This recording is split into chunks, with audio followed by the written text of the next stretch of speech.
It's time for our technology segment, and joining us now is our tech reporter, Paul Ndiho. Paul, take it away. Hello, Esther.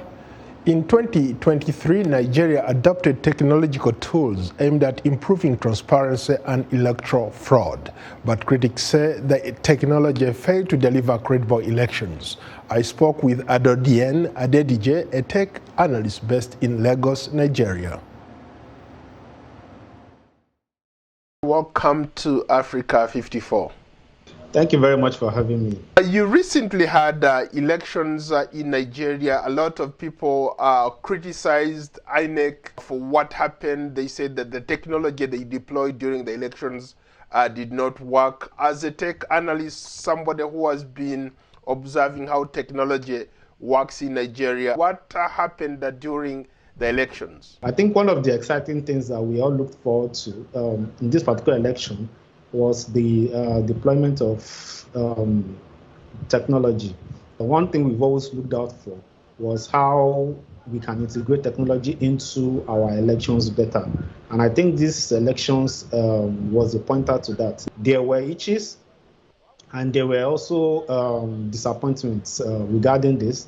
But then for this being the first time that we are largely using technology for our national elections, I think we've made some progress. But where we had bulk of our challenges were in the electronic transmission of results. And we had that in the presidential elections, which caused a lot of people to query INEC. I mean, people felt disappointed, particularly in the presidential elections, with the failure of being able to upload results from the polling units areas. Did that sentiment change during the local elections? More work still needs to be done in that regard. At least we've laid the foundation for us to start using technology in our elections with these particular elections. And we are hoping that as we move forward, INEC as a body will do a review of the things they did right and the things they did wrong, and improve on both sides. You bring up a very good point. At the end of the day, it comes down to two things: credibility and transparency. There are a lot of people who say because of what happened during the presidential and in some cases the local elections, there was lack of transparency, there was lack of credibility. As a journalist, my job is on the line if people doubt my credibility. In the case of INEC, really, that it came down to that. How would you respond to stuff like that when people say the government spent a lot of money trying to build this system, but at the end of the day, it meant nothing? A lot of people were disappointed with INEC, frankly speaking, with the scale of budgets that was given to them for the elections. I mean, people expected a lot more from them than we actually got. The polling units could not upload the verified results from the polling units to the INEC server. So it took about another 3 to 4 hours, which is around 9-10 in the night before some results were being uploaded. So with that space of time gave room for doubts, gave room for ambiguity, and also threatens the credibility of INEC as an institution. I studied Joseph Stalin. He once said that it really doesn't matter how many people show up to vote, but what matters is who counts the vote. And in the case of Nigeria, you have a lot of young people who felt disappointed.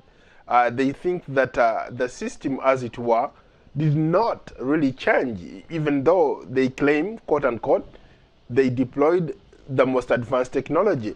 In this particular case, they think that really INEC did what it had to do to make sure that the person who came out on top won. It didn't matter how many people showed up to vote. Is that something that you've seen or you've heard?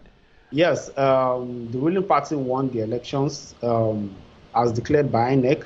However, one thing we have to also understand is that if INEC had done what they told Nigerians they were going to do, the doubts and people have in their credibility and the credibility of this current election would not have been there. Okay, because if INEC had allowed their officers in each polling unit to upload results as they're being counted. Across the nation, almost all the polling units could not transmit results at the right time. You understand? So within that space of time, before they could not upload and they eventually could upload, we created a window of ambiguity. So let's wait for the facts that we can get before we decide what's happened during the elections. Well, Adedoyin, thank you so much for your time. Thank you very much for having me.